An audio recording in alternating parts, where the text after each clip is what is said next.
Angkatan Udara Rusia sedang runtuh. Saat ini, secara langsung, pesawat tempur mengalami kegagalan di udara. Mesin-mesinnya mati, bom-bom jatuh dari pesawat saat lepas landas. Dan dalam beberapa kasus, Rusia kehilangan jet tanpa Ukraina menembakkan satu peluru pun. Inilah angkatan udara yang seharusnya menguasai langit, namun kenyataannya mereka justru menghancurkan diri sendiri. Inilah yang menjadikan kegagalan bersejarah ini tak bisa disembunyikan Putin. Karena ketika Rusia meluncurkan apa yang disebut operasi militer khusus pada Februari 2022, hasil di udara tampak tak terelakkan. Analis Barat memperkirakan Rusia akan menguasai udara hanya dalam beberapa hari. Pasukan Dirgantara Rusia memasuki perang dengan sekitar 1.500 pesawat tempur, lebih dari 12 kali lipat armada Ukraina sebelum perang. Mereka mengerahkan pesawat tempur canggih seperti Su-35S, Su-30SM, dan Su-34 didukung oleh pertahanan udara jarak jauh, pembom strategis, dan sistem radar udara. Banyak perkiraan menyatakan Angkatan Udara Ukraina seharusnya tidak bertahan lebih dari seminggu.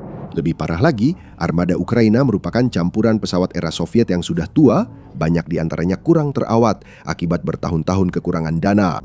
Namun, hal tak terduga terjadi dalam perjalanan meraih superioritas udara. Rusia tampil lebih buruk dari perkiraan dengan angkatan udaranya makin memburuk setiap bulan selama 4 tahun perang. Jadi begini, Angkatan Udara dan Antariksa Rusia atau VKS memasuki perang ini dengan masalah mendasar. Seluruh doktrin militernya dibangun berdasarkan model pertahanan. Para pilot Rusia dilatih untuk beroperasi di bawah bimbingan terus-menerus dari pengendali di darat, mencegat ancaman yang masuk daripada memimpin kampanye ofensif yang kompleks di wilayah udara yang diperebutkan. Ketika dipaksa untuk menjalankan misi penetrasi jauh di atas negara yang dipersenjatai dengan rudal permukaan ke udara modern, manpads, jaringan radar, dan pesawat tempur barat yang semakin canggih, penerbangan Rusia menunjukkan keretakan struktural yang tidak bisa ditutupi oleh berapapun jumlah pesawat. Tidak mampu menekan pertahanan udara Ukraina, jet-jet Rusia mundur dan menggunakan taktik serangan jarak jauh. Namun misi-misi itu terus berjalan, dan tempo tak henti perlahan menggerogoti armada. Gambaran paling jelas tentang kondisi VKS yang semakin memburuk muncul pada Maret 2026 ketika kelompok OSINT Ukraina, OSINT Flow, menerbitkan laporan rahasia keselamatan penerbangan militer Rusia yang mencakup hanya 3 minggu operasi dari 29 Desember 2025 hingga 18 Januari 2026. Dokumen tersebut belum diakui secara resmi oleh Moskow, tetapi memiliki semua ciri khas laporan internal militer Rusia yang asli. Yang menarik, bahkan saluran telegram tidak resmi milik Angkatan Udara Rusia sendiri, Fighter Bomber, yang secara rutin membantah klaim Ukraina, tidak berusaha untuk membantah dokumen tersebut. Dan apa yang diungkapkan dokumen tersebut sangat mencengangkan. Dalam rentang waktu kurang dari 3 minggu, penerbangan militer Rusia mencatat 24 insiden terpisah di setidaknya 18 lapangan terbang dan pangkalan. Namun ini bukan kerugian tempur akibat Ukraina yang berani melancarkan serangan drone jauh ke wilayah Rusia. Sebaliknya, hampir semuanya adalah kegagalan mekanis, kesalahan kru, dan masalah struktural yang membuat pesawat jatuh tanpa satupun rudal Ukraina ditembakkan. Dan masalah yang paling sering terjadi, kegagalan mesin biasa. Memang, 9 dari 24 kejadian yang tercatat melibatkan 2 peringatan kokpit yang sama, yaitu serpian logam di dalam oli dan tekanan oli rendah, diikuti dengan pengurangan daya mesin, pemadaman mesin, dan pendaratan darurat dengan 1 mesin. Pesawat yang terdampak mulai dari Su-34 dan Su-30SM hingga Su-35S, dan bahkan pesawat angkut seperti AN-124 dan IL-76. Kegagalan dengan pola yang sama terjadi pada berbagai jenis pesawat di pangkalan yang berbeda tanpa ada jenis misi yang sama. Pola ini memperlihatkan ciri khas keruntuhan pemeliharaan dan industri secara sistemik di seluruh Angkatan Udara Rusia. Entry paling memberatkan dalam dokumen tersebut melibatkan Su-30SM-2 dengan nomor ekor 91. Pada 4 Januari 2026, pesawat tersebut memicu peringatan adanya serpihan logam di oli pada mesin kanan saat penerbangan, mematikan mesin kanan dan mendarat di pangkalan udara Milirovo hanya dengan 1 mesin yang masih berfungsi. 5 hari kemudian, laporan menunjukkan pesawat yang sama mengalami masalah serupa, mesin dan peringatan sama, lalu mendarat dengan 1 mesin di Milirovo. Bisa dibilang Rusia gagal memperbaiki dan mengembalikan pesawat tersebut ke layanan aktif tanpa memperbaiki masalah utamanya. Pakar penerbangan Anatoly Kravchinsky telah menyoroti masalah yang lebih luas dalam wawancara tahun 2025 dan menjelaskan hal itu. Rusia kehilangan akses ke produsen mesin Motorsik dan Ivchenko Progress dari Ukraina. Pada tahun 2014, hal ini sangat berdampak pada sebagian sektor penerbangannya, khususnya armada transportasi dan helikopter. Dan sejak saat itu, program substitusi impornya terus mengalami kesulitan. Kegagalan berulang pada Su-30 SM-2 bernomor ekor 91 justru menjadi gambaran nyata tantangan pemeliharaan dan keberlanjutan di dalam kekuatan tersebut. Lalu, situasinya berubah dari luar biasa menjadi konyol.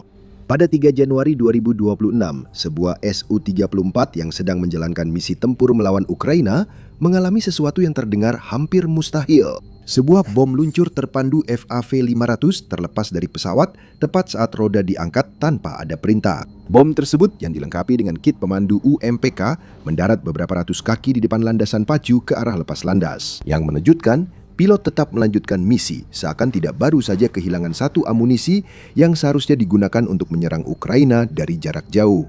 Ini bahkan kejadian yang berdiri sendiri. Media pemantau Astra telah melacak setidaknya 10 bom udara Rusia yang jatuh di wilayah Rusia atau wilayah yang diduduki Rusia pada tahun 2026 hingga 5 Maret. Setelah mencatat setidaknya 143 insiden serupa pada tahun 2025 dan 165 pada tahun 2024.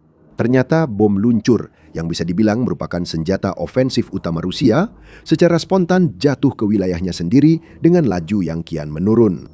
Laporan tersebut juga mendokumentasikan sebuah helikopter Mi-8 yang kembali ke pangkalannya di Jankoy, Crimea yang diduduki pada tanggal 2 Januari 2026 setelah menjalankan misi tempur malam hari. Saat 2 ledakan keras terdengar di dekat ekor helikopter, kendali hilang total. Kru berhasil mendaratkannya pada pendekatan ketiga dengan menggunakan teknik pesawat sayap tetap yang merupakan metode penyelamatan menegangkan yang biasanya hanya digunakan untuk pesawat dengan rotor ekor yang benar-benar tidak berfungsi.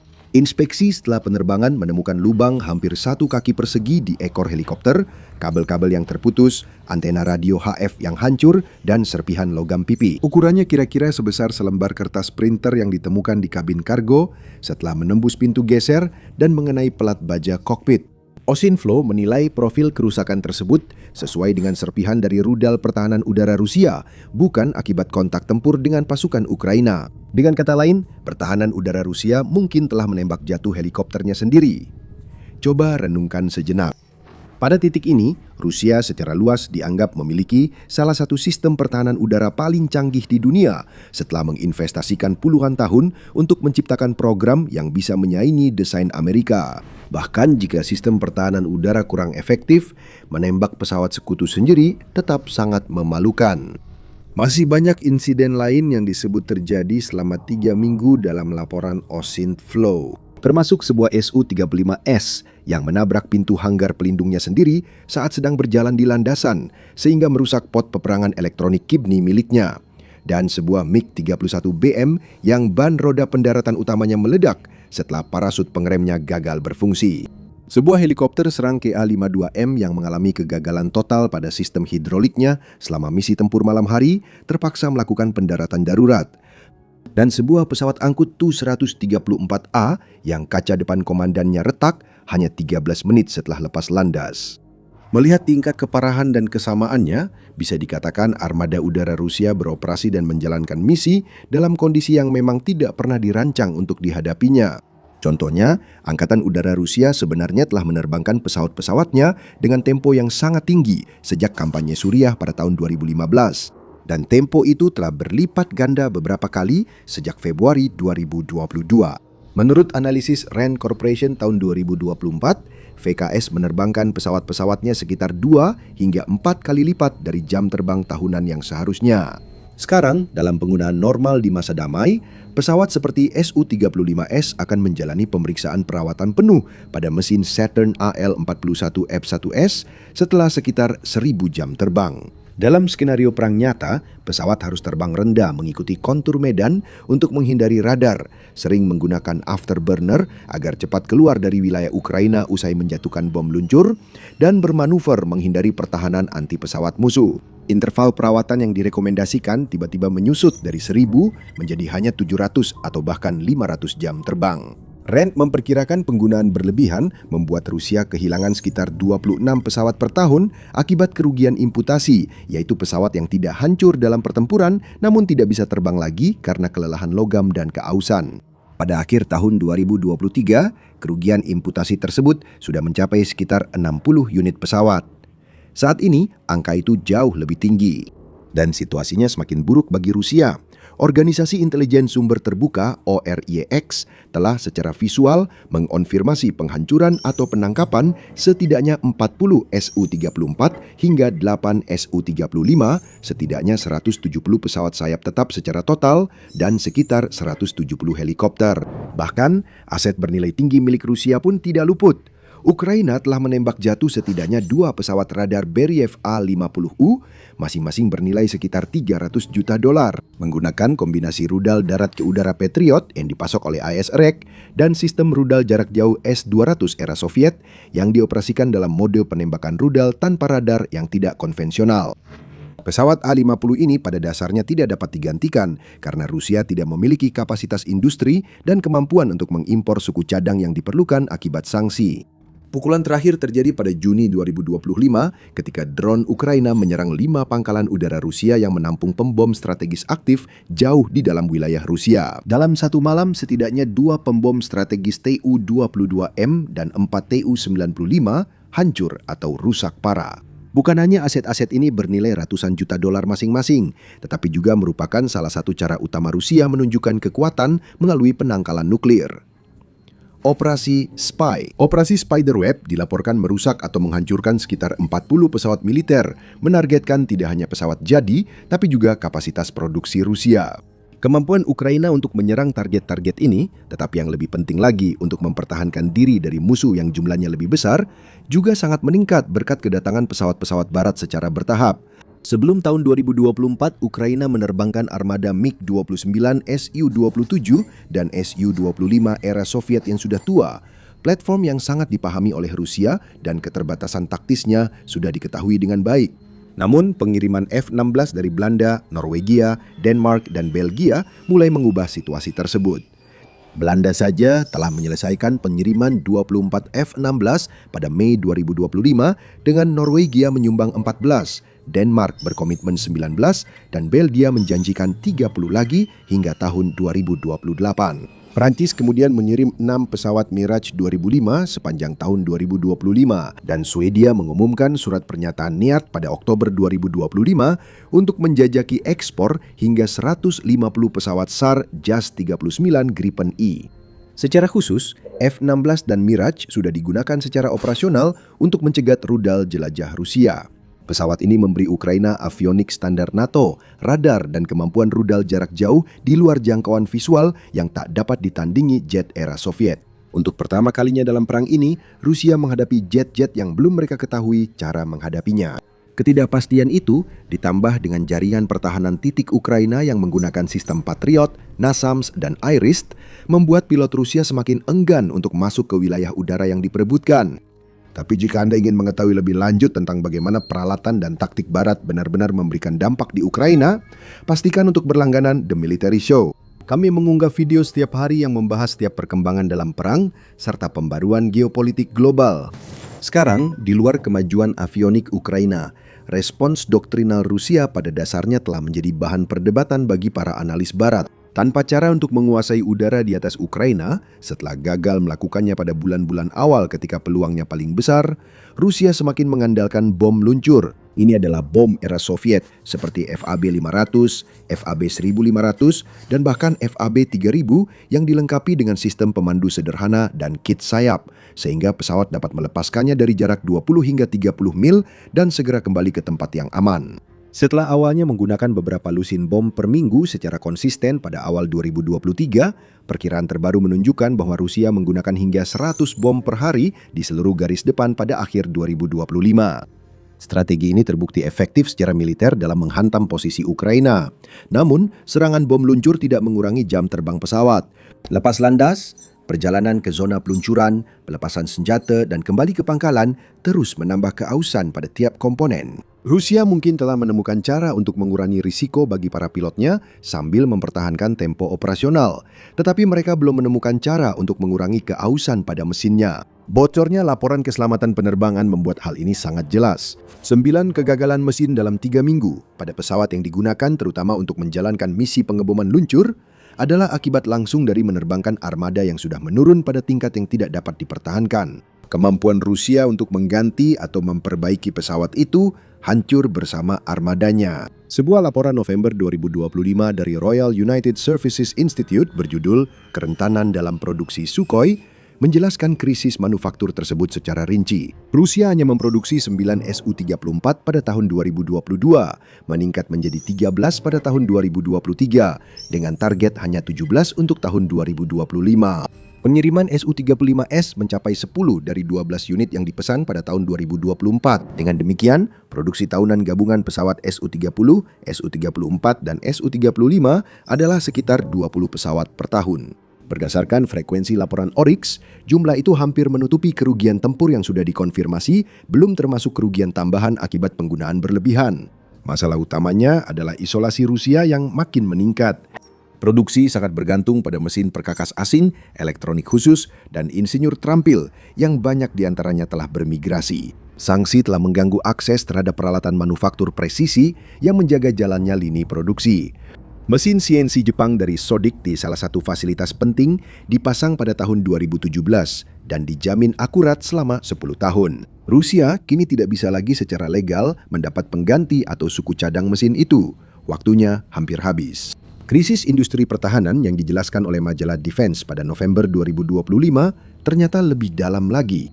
Perusahaan-perusahaan pertahanan Rusia beroperasi dalam apa yang digambarkan dokumen internal sebagai mode kendali manual, sebuah istilah halus untuk perusahaan yang mengelola krisis utang dari satu krisis ke krisis berikutnya, bukan menjalankan operasi yang berkelanjutan. United Aircraft Corporation yang mengawasi produksi setiap pesawat tempur Rusia, mulai dari Su-35 hingga pembom Tu-95, terjerat dalam ratusan kasus pengadilan akibat kontraktor yang belum dibayar. Kontrak pertahanan sedang dipenuhi dengan harga yang ditetapkan pada tahun 2019, sementara biaya komponen, menurut korespondensi internal, telah naik puluhan bahkan 100 kali lipat.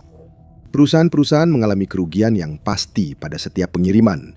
Mobilisasi tenaga kerja untuk perang telah menguras pekerja teknis dari jalur produksi. Dan pasar ekspor yang secara historis mensubsidi pengiriman domestik di bawah harga pokok ke negara-negara seperti India, Mesir, Aljazair, dan Vietnam kini hampir lenyap. Akibatnya, ekspor senjata Rusia diperkirakan anjlok hingga 92% antara tahun 2021 dan 2024, menurut Yayasan Jamestown. Mesir membatalkan kontrak Su-35-nya. India memilih pesawat Rafale dari Prancis daripada Su-57 buatan Rusia. Bahkan negara-negara yang secara nominal masih tertarik dengan pesawat Rusia mulai meragukan pilihan tersebut karena sudah sangat jelas bahwa Rusia tidak bisa menjamin waktu pengiriman atau ketersediaan suku cadang. Prospek ekspor Su-57 hampir sepenuhnya lenyap. Pesawat tempur siluman ringan Su-75 Checkmate yang katanya merupakan jawaban Rusia untuk F-35 pada dasarnya tidak menarik pembeli, dengan pelanggan yang paling mungkin hanyalah Belarus yang jelas bukan pasar bernilai tinggi. Lalu ada masalah soal Tiongkok. Selama 2 dekade, Tiongkok adalah salah satu pelanggan terbaik Rusia membeli pesawat tempur Su-30MK dan berjuang untuk menguasai teknologi mesin jet yang belum mereka miliki. Saat ini Tiongkok memproduksi pesawat tempur siluman generasi kelima J-25 dan J-35 yang berorientasi ekspor, serta secara aktif memasarkan pesawat tempur generasi keempatnya ke luar negeri.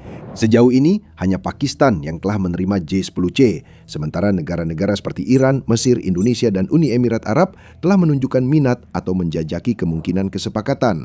Bagi negara-negara yang dulu mengandalkan Moskow untuk mendapatkan jet tempur yang terjangkau dan mumpuni, kini Beijing menawarkan nilai yang sama, sementara rantai pasokannya tidak terpengaruh oleh sanksi Barat. Posisi Rusia sebagai alternatif murah di pasar global selain produk penerbangan militer Barat telah benar-benar tergeser, dan bersama itu, pendapatan ekspor yang mendanai pengembangan generasi berikutnya juga ikut hilang. Industri penerbangan sipil Rusia juga mengalami keruntuhan serupa, dan kedua sektor ini sebenarnya lebih terkait daripada yang tampak. United Aircraft Corporation mengatur produksi pesawat tempur militer dan produksi pesawat penumpang sipil, yang berarti keputusan manajemen, alokasi anggaran, dan penugasan tenaga kerja berdampak pada keduanya. Pada tahun 2022, pemerintah Rusia mengumumkan target ambisius untuk memproduksi lebih dari 1.000 pesawat sipil baru bagi maskapai Rusia pada tahun 2030. Dalam 3 tahun sejak saat itu, pabrik-pabrik Rusia hanya memproduksi total 13 pesawat sipil.